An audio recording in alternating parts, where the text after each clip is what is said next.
नमस्कार, पुनिया है और आप सुन रहे हैं पंजाबी रेडियो यूएस से। मैं एक बार फिर हाजिर हूं नए बुलेटिन के साथ और शुरुआत करते हैं आज की मुख्य खबरों से। भारतीय सेना में काम कर चुके अग्निवीरों को अब गृह मंत्रालय ने सिक्योरिटी फोर्सेज में 10% रिजर्वेशन देने की बात कही है। यानी कि जो भी अग्निवीर अब आगे से रिटायर होंगे उनको केंद्रीय सुरक्षा बलों यानी कि सेंट्रल सिक्योरिटी फोर्सेज में 10% का रिजर्वेशन दिया जाएगा। कल भारत की वित्त मंत्री निर्मला सीतारमण ने भारत का बजट पेश किया था, जिसमें उन्होंने बहुमूल्य खनिजों के आयात शुल्क पर 15 से 6% तक घाटा किया था, जिसके कारण आज सोने की कीमतों में 4,000 रुपये तक का घाटा देखने को मिला है। आज इंडियन पार्लियामेंट के अपर हाउस राज्यसभा में जब वित्त मंत्री निर्मला सीतारमण बजट भाषण देने लगी तो विपक्ष ने वॉकआउट कर दिया। विपक्ष ने कहा कि ये बजट जनता के लिए नहीं बल्कि अपनी सरकार को बचाने के लिए लाया गया है। शंभू बॉर्डर और खनौरी बॉर्डर पर आंदोलित किसानों के एक प्रतिनिधि मंडल से आज राहुल गांधी ने इंडियन पार्लियामेंट के कैंपस में मुलाकात की है। ये किसान नेता एमएसपी के गारंटी कानून पर कांग्रेस का समर्थन चाहते थे। राहुल गांधी ने समर्थन करते हुए कहा है कि एमएसपी की लीगल गारंटी कानून बनाई जा सकती है और किसानों को लीगल गारंटी कानून दी जा सकती है, कोई बहुत बड़ी बात नहीं है और कांग्रेस इसके लिए तत्पर है। नेपाल के काठमांडू एयरपोर्ट पर आज एक विमान हादसे में 18 लोगों की मौत हो गई है। ये विमान हादसा आज सुबह हुआ, जिसमें सिर्फ पायलट ही बच पाया है और 18 लोग मारे गए हैं। जैसे ही विमान ने टेक ऑफ किया, ये सारा विमान जलकर राख हो गया। नॉन बीजेपी रूल्ड स्टेट्स के चीफ मिनिस्टर्स ने इस नए बजट को भेदभावपूर्ण बताया है और कहा है कि वे गवर्निंग काउंसिल की बैठक में भाग नहीं लेंगे। ऐसा करने वालों में तमिलनाडु के चीफ मिनिस्टर एम.के. स्टालिन बड़ा नाम है। कर्नाटका के मुख्यमंत्री सिद्धारमैया भी भाग नहीं लेंगे। इसके अलावा हिमाचल प्रदेश के मुख्यमंत्री सुखविंदर सिंह सुक्खू भी इस गवर्निंग काउंसिल की बैठक से दूर रहेंगे। दिल्ली हाईकोर्ट ने दिल्ली दंगों के दौरान मारे गए 23 साल के फैजान के केस को सीबीआई को सौंप दिया है। आपको बता दूं कि फैजान वह लड़का था जिसको दिल्ली पुलिस पीट रही थी और उसको राष्ट्रगान गाने की बात कह रही थी। उसके 2 दिन बाद फैजान की मौत हो गई थी। सीएएनआरसी के दौरान हुए दिल्ली में दंगों के मामले में जेल में बंद जेएनयू के छात्र नेता उमर खालिद के मामले को लेकर दिल्ली हाई कोर्ट ने दिल्ली पुलिस से जवाब मांगा है। भारत के गृह मंत्रालय ने हरियाणा पुलिस से शंभू बॉर्डर और खनौरी बॉर्डर पर चल रहे किसान आंदोलन के दौरान उन अफसरों की फायरिंग इंफॉर्मेशन मांगी है जिनका नाम हरियाणा के डीजीपी ने मेडल के लिए प्रस्तावित किया था। केंद्रीय गृह मंत्रालय का कहना है कि सिक्योरिटी फोर्सेज वहां पर थी तो उन्होंने भी रोकने में मदद की है किसानों को। ऐसे में हरियाणा पुलिस के जिन अफसरों का नाम आया है उन्होंने कितनी फायरिंग की, इसकी सूचना केंद्रीय गृह मंत्रालय को दी जाए। हरियाणा पुलिस द्वारा जिन पुलिस अफसरों को वीरता पुरस्कार देने के लिए गृह मंत्रालय को भेजा गया था, इसको लेकर पंजाब ने ऐतराज जताया है। पंजाब विधानसभा के स्पीकर कुलतार सिंह संधवा ने प्रधानमंत्री नरेंद्र मोदी को एक चिट्ठी लिखकर कहा है कि इन नामों पर दोबारा से विचार किया जाए, क्योंकि इन पुलिस अफसरों ने किसानों के ऊपर गोलियां चलाई हैं। किसान आंदोलन के चलते हरियाणा पुलिस द्वारा बंद किया गया शंभू बॉर्डर अभी नहीं खुलेगा। Haryana police Punjab Haryana high court के बॉर्डर खोले जाने के फैसले के खिलाफ सुप्रीम कोर्ट में गई थी और सुप्रीम कोर्ट ने कहा है कि स्टेटस को लागू रखा जाए, यानी कि बॉर्डर नहीं खोला जाएगा और कहा है कि सरकार के ऊपर किसानों का एतबार नहीं है, इसलिए एक स्वतंत्र कमेटी किसानों से बात करे। पंजाब में 2 महीने की छुट्टी लेकर आया एक अग्निवीर सिपाही कार लूटने की वारदात में आरोपी पाया गया है। उसकी गिरफ्तारी हो गई है। वह हथियार उत्तर प्रदेश से लेकर आया था और अपने सगे भाई के साथ उसने कार लूटने की एक वारदात को अंजाम दिया है। आज श्रोमणी अकाली दल के नेता सुखबीर सिंह बादल जत्थेदार ज्ञानी रघुबीर सिंह के सामने पेश हुए। अकाल तख्त पर उनसे राम रहीम के मामले को लेकर जवाब मांगा गया था। उन्होंने बंद लिफाफे में जत्थेदार को अपना जवाब सौंपा है। जत्थेदार ने कहा है कि 5 सिंह साहिबानों की कमेटी के सामने ये पत्र खोला जाएगा। ये थी आज की मुख्य खबरें। अब करते हैं इन खबरों का विश्लेषण और शुरुआत करते हैं पहली खबर से। हम सबको पता है कि लोकसभा चुनाव जब हुए तो उनमें अग्निवीरों का मामला बहुत बड़ा मुद्दा उठा था कि सेना में भर्ती के लिए अग्निवीरों का जो मामला है उसको लेकर बहुत ज़्यादा राजनीति हुई और विपक्षी दलों ने आरोप लगाया कि नौजवानों को 4 साल के बाद एक हिसाब से बेकार साबित कर दिया जाएगा, बेकार छोड़ दिया जाएगा और उनके पास कोई कैरियर का ऑप्शन नहीं बचेगा। इसीलिए कहीं ना कहीं जो बीजेपी है उसको अग्निवीर वाले मामले में बैकफुट पर भी जाना पड़ा था और उसको इंडियन आर्मी के जो साबका अफसर हैं, जो पूर्व अफसर हैं, उनसे भी ठीक ठाक क्रिटिसिज्म झेलना पड़ा था। इसी वजह से अब अपनी गलती को सुधारने की कोशिश बीजेपी सरकार कर रही है। आज केंद्रीय गृह मंत्रालय ने जो सेंट्रल सिक्योरिटी फोर्सेज हैं उनमें अग्निवीरों को 10% रिजर्वेशन दिए जाने की बात कही है। दो तीन दिन पहले भी हरियाणा सरकार ने जो भर्तियां हरियाणा में होंगी पुलिस वगैरह की, या फिर फॉरेस्ट गार्ड, कैनाल गार्ड या सिक्योरिटी गार्ड, इनकी जो नौकरियां होंगी उसमें 10% रिजर्वेशन अग्निवीरों को देने की बात कही थी। यानी कि अग्निवीर जो 4 साल के बाद रिटायर कर दिए जाएंगे उनको कहीं ना कहीं बीजेपी ये दिखाना चाह रही है कि हम उनको अकोमोडेट करेंगे और उनको सरकारी नौकरियों में अकोमोडेट करेंगे, लेकिन रिजर्वेशन सिर्फ 10% है। यानी कि 100 अग्निवीरों को अगर आर्मी से रिटायर किया जाएगा तो हाई चांसेस हैं कि सिर्फ 10% यानी कि 100 में से सिर्फ 10 अग्निवीर ही वापस आकर कोई सरकारी नौकरी पा सकेंगे। हालांकि रिजर्वेशन देना कहीं ना कहीं बहुत सारे सवालों के घेरे में भी है कि पहले ही ओबीसी, SC, ST और EWS बहुत सारे रिजर्वेशन जो सिक्योरिटी फोर्सेज या फिर और जो स्टेट लेवल की पुलिस की भर्तियां होती हैं उनमें दिए जाते हैं। अगर ये कोटा लागू हो जाता है तो कहीं ना कहीं जो रिजर्वेशन का जो पूरा एक क्राइटेरिया है 50% तक रहने वाला वो बढ़ के ज़्यादा हो जाएगा। इसको लेकर बहुत सारे सवाल, बहुत सारी चीज़ें उठ रही हैं, तो कहीं ना कहीं इस पर देखना होगा कि ये सच में लागू हो पाएगा या नहीं हो पाएगा। लेकिन आज जो केंद्रीय गृह मंत्रालय ने उसने ये आदेश दे दिया है कि 10% रिजर्वेशन जो सेंट्रल सिक्योरिटी फोर्सेज हैं उनमें अग्निवीरों को दिया जाएगा। अब अग्निवीरों का जिक्र कर ही रहे हैं तो एक अग्निवीर से रिलेटेड खबर मैं बता देता हूं। पंजाब में एक अग्निवीर 2 महीने से छुट्टी आया हुआ था। वो उत्तर प्रदेश से एक रिवॉल्वर लेके आया और अपने भाई के साथ मिलकर उसने कार लूटने की वारदात को अंजाम दिया है। मोहाली पुलिस ने उसको गिरफ्तार कर लिया है। अभी उस मामले की और डिटेल आनी बाकी है। अब हम अगली खबर की ओर बढ़ते हैं और अगली खबर वित्त मंत्री निर्मला सीतारमण के बजट को लेकर है। कल हम सबको पता है कि 11 बजे निर्मला सीतारमण ने बजट पेश किया था और उन्होंने जो बहुमूल्य खनिज हैं उनके आयात शुल्क को 15 से 6% तक गिरा दिया था, जिसके कारण आज सोने की कीमतों में गिरावट देखी गई है और 4000 रुपये तक भारत में सोना सस्ता हुआ है। 72,000 रुपये पहले रेट था सोने का पर तोड़ा, यानी कि 10 ग्राम सोना 72,000 रुपये का बिक रहा था। आज वो 68,000 के आसपास वो बंद हुआ है। तो आज 4,000 रुपये की गिरावट सोने में देखने को मिली है। आज जो इंडियन पार्लियामेंट का अपर हाउस माना जाता है यानी कि राज्यसभा, वहाँ पर भी निर्मला सीतारमण को भाषण देने के लिए जाना था। जब उन्होंने भाषण देना शुरू किया बजट को लेकर तो विपक्षी दलों ने वॉकआउट कर दिया। बीच में जो राज्यसभा में लीडर ऑफ अपोजिशन कहे जाते हैं मल्लिकार्जुन खड़गे, उन्होंने भी कुछ टोकाटोकी करने की कोशिश की, लेकिन जगदीप धनखड़ ने उनको बैठा दिया, जिसके कारण एक हिसाब से काफ़ी नारेबाजी विपक्ष के लोगों ने की और उन्होंने वॉकआउट करके बाहर आके कहा कि जो ये बजट है ये जनता के लिए नहीं है बल्कि अपनी सरकार बचाने के लिए बजट लाया गया है। और इसमें जो बिहार के चीफ मिनिस्टर नीतीश कुमार और आंध्र प्रदेश के जो चीफ मिनिस्टर हैं चंद्रबाबू नायडू, उनको खुश करने की कोशिश की गई है। अब हम अगली खबर की ओर बढ़ते हैं। हम सबको पता है कि इंडियन पार्लियामेंट का मानसून सेशन चल रहा है और आज तीसरा दिन था। आज तीसरे दिन राहुल गांधी ने आंदोलित किसानों के एक प्रतिनिधि मंडल को इनवाइट किया था जो पार्लियामेंट कैंपस है उसमें मिलने के लिए। तो शंभू बॉर्डर, खनौरी बॉर्डर पर जो किसान आंदोलित हैं उनके नेता उसमें जो स्वर्ण पंदेर हो गए, जगजीत सिंह डल्लेवाल हो गए, सुरजीत सिंह फूल हो गए, हरियाणा से तेजवीर सिंह हो गए, अमरजीत सिंह मोदी हो गए, ये सब कैंपस में गए, इंडियन पार्लियामेंट के कैंपस में गए थे।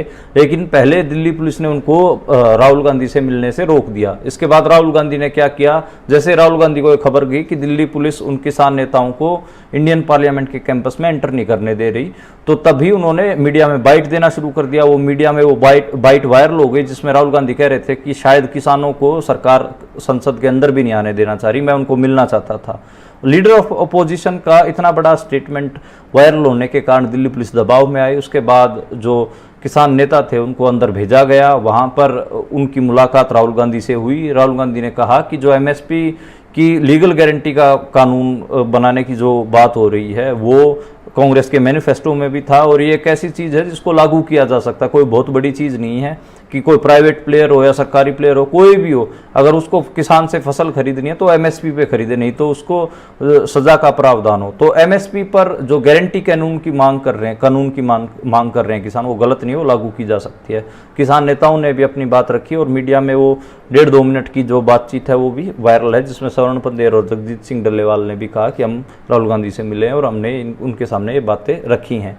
तो एक हिसाब से जो अपोजिशन है, कांग्रेस है और इंडिया अलायंस है, वो एमएसपी गारंटी कानून के ऊपर शायद जिसको हम प्राइवेट मेंबर बिल भी कहते हैं। कई लोग ये कहते हैं कि शायद जो अपोजिशन है वो भी एमएसपी गारंटी कानून का बिल लोकसभा में लेकर आ सकती है। उसमें देखना होगा कि जो मौके की सत्ताधीश पार्टी है बीजेपी है वो कैसे रिएक्ट करेगी। तो उम्मीद किसानों को बंदी है कि कोई ना कोई जो सांसद है वो प्राइवेट मेंबर बिल लेके आएगा, या फिर जो इंडिया अलायंस है वो भी सारे इकट्ठा होकर एमएसपी गारंटी कानून को लेकर बिल ला सकते हैं। अब अगली खबर की ओर बढ़ते हैं, और अगली खबर जो आई है वो थोड़ी सी निराशाजनक है, थोड़ी दुखद है। नेपाल के काठमांडू एयरपोर्ट पे 18 लोगों की मौत हो गई है। वहाँ पर एक प्राइवेट प्लेन जब उड़ान भरने लगा तो वो एकदम आग के गोले में तब्दील हो गया। सिर्फ जो पायलट था वो बच पाया है, उसको अस्पताल में भर्ती करवाया गया है, और उसमें सवार 18 लोग मौके पे ही जल के मर गए हैं, क्योंकि एकदम से जैसे ही वो टेक ऑफ करने लगा उसमें आग लग गई और वो जो लोग थे वो बाहर नहीं निकल पाए। नेपाल कहीं ना कहीं जो एयरप्लेन जो हादसे होते हैं, एयरप्लेन इंसिडेंट होते हैं, उनमें कुख्यात है। हर साल कोई ना कोई इंसिडेंट होता है जिसमें कई सारे जो नागरिक हैं, सवारियां हैं, उनकी मौत की खबरें नेपाल से आती हैं। तो मेरे हिसाब से जो एक हिसाब से एयरप्लेन के जो यात्री हैं उनकी सेफ्टी की ओर नेपाल को गंभीर नहीं दिखता है। नेपाल को जो एक हिसाब से अपने एयरफोर्स कह लो, या फिर जो कह लो कि जो नागरिक विमान का जो मामला है कि जो सिटीजन हवाई जहाज की यात्रा करते हैं उसकी सुरक्षा को लेकर गंभीर होना चाहिए और कड़े कदम उठाने चाहिए। अब हम अगली खबर की ओर बढ़ते हैं, और अगली खबर भी बजट से रिलेटेड है। बजट में कहीं ना कहीं जो नॉन बीजेपी रूल्ड स्टेट्स के चीफ मिनिस्टर्स हैं वो बजट से खुश नहीं दिख रहे। उन्होंने स्टेटमेंट देके कहा है कि जो नीति आयोग की बैठक होगी उसमें वो लोग नहीं जाएंगे, बायकाट करेंगे, और बैठक अब सबको पता है कि 27 जुलाई को होनी है। और उन्होंने उनमें नाम बात करें तो तमिलनाडु के जो सीएम हैं के स्टालिन, डीएमके के नेता हैं, वो भाग नहीं लेंगे। कर्नाटका के मुख्यमंत्री जो सिद्धारमैया वो भाग नहीं लेंगे। हिमाचल के सुखविंदर सिंह सुक्खू भाग नहीं लेंगे। इनका ये तर्क है कि कहीं ना कहीं सरकार ने जो सारा बजट है वो बिहार और आंध्र प्रदेश फोकस्ड कर दिया है। जिन राज्यों में बीजेपी की सरकारें नहीं हैं उनको ये लोग कुछ भी नहीं दे रहे हैं। इसी कारण हमने बजट का विरोध किया है। पंजाब ने भी कल कहा था कि जो इंडियन जो गवर्नमेंट है वो पंजाब के साथ सौतेली माँ जैसा व्यवहार कर रही है। तो ये जो स्टेटमेंट थी, जो चिम्मा साहब हैं फाइनेंस मिनिस्टर पंजाब के, उनकी स्टेटमेंट आई थी। तो नॉन बीजेपी रूल्ड स्टेट्स में कहीं ना कहीं वो बजट से इस बार शिकायत कर रहे हैं। अब हम अगली खबर की ओर बढ़ते हैं, और जो अगली खबर है वो अगली खबर जो CANRC के दिल्ली दंगे हुए 2020 में उनसे रिलेटेड है। आपने एक वीडियो सोशल मीडिया पे उस दौरान देखा होगा जिसमें दिल्ली पुलिस 4-5 नौजवानों की पिटाई कर रही है। उनमें एक फैजान थे, 23 साल के थे, और उन पिटाई करते हुए दिल्ली पुलिस कह रही है कि तुम राष्ट्रगान गाओ, राष्ट्रगान गाओ। और नेशनल एंथम गाने की आवाज़ में जितनी पिटाई उन नौजवानों की उनमें एक 23 साल के जो नौजवान फैजान थे उनकी मौत हो गई थी। और उनकी मौत के बाद कहीं ना कहीं उनके पेरेंट्स केस दर्ज किया गया उन पुलिस वालों के खिलाफ, लेकिन अभी तक दिल्ली पुलिस उन पुलिस वालों की पहचान तक नहीं कर पाई है। इसको लेकर दिल्ली हाईकोर्ट में मामला लगा, तो दिल्ली हाईकोर्ट ने दिल्ली पुलिस की खिंचाई की है और इस केस को CBI को सौंप दिया, और कहा है कि ऐसा लगता है कि फैजान के मामले में दिल्ली पुलिस न्याय देना ही नहीं चाहती।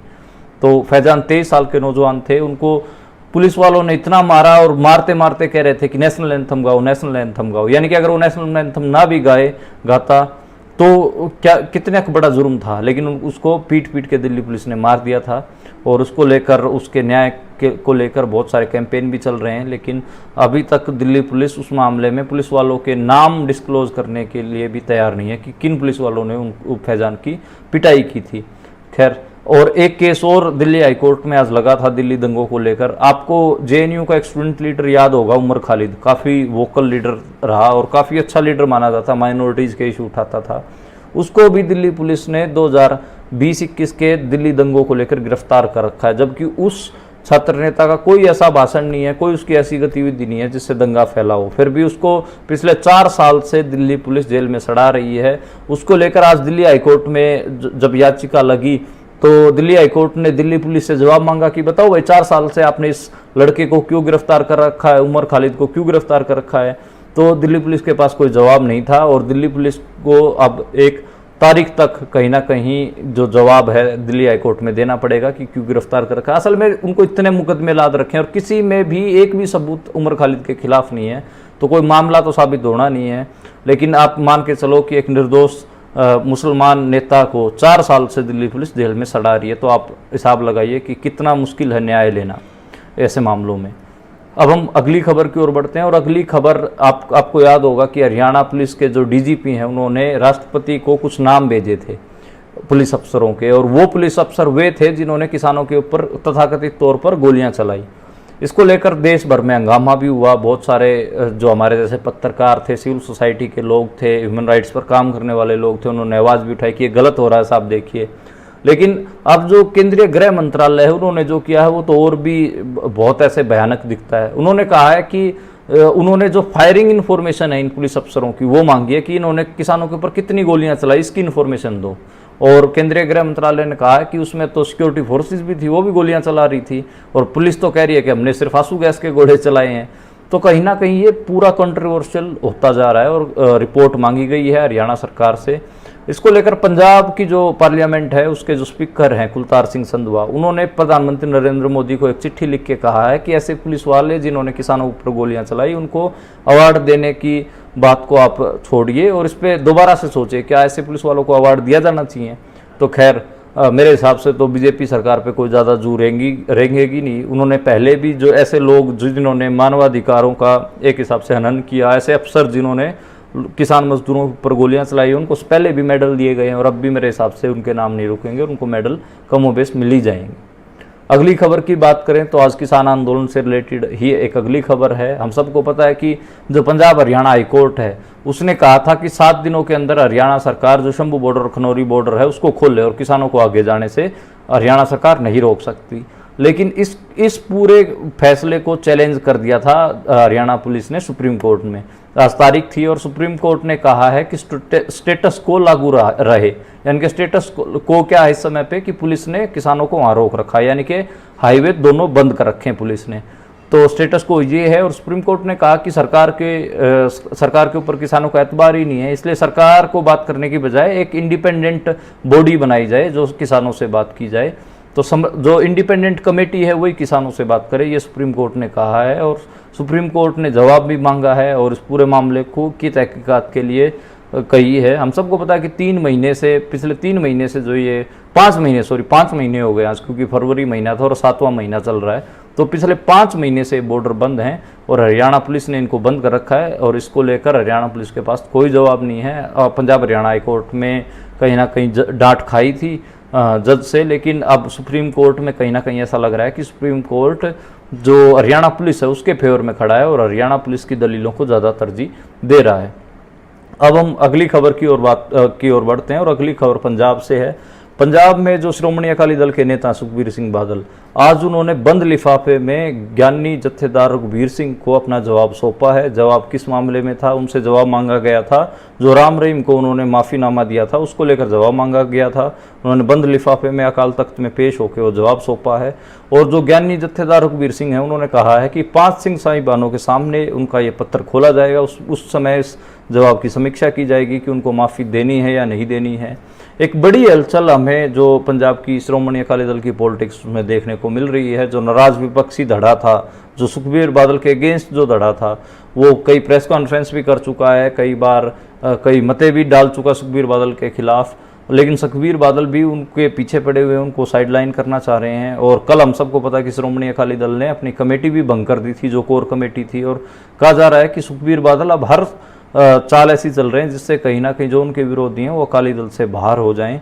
ये तो खैर अब आगे हमें अकाल तख्त के जो ज्ञानी जत्थेदार रघुवीर सिंह है उनके फैसले का भी इंतजार करना पड़ेगा कि सुखबीर बादल के मामले में क्या फैसला सुनाते हैं, और उसके बाद थोड़ा अकाली पॉलिटिक्स है उसको थोड़ा डीपली एनालिसिस भी करना पड़ेगा। इसलिए मैं अब की बार जो शनिवार का जो बुलेटिन होगा या शनिवार को जो मैं इंटरव्यू करता हूँ उसको लेकर सोच रहा हूँ कि अकाली दल पॉलिटिक्स की परतें ही खंगाली जाएं, ताकि थोड़ा क्लियर हो सके कि अकाली दल पॉलिटिक्स में अभी के लिए क्या चल रहा है और श्रोमणी अकाली दल की लीडरशिप किसके हाथ में जाएगी, क्या सारे कन्फ्लिक्ट हैं, उसके ऊपर एक डिटेल बातचीत अब की बार मैं अपने जो शनिवार को इंटरव्यू करता हूँ उसमें करने की कोशिश करूँगा।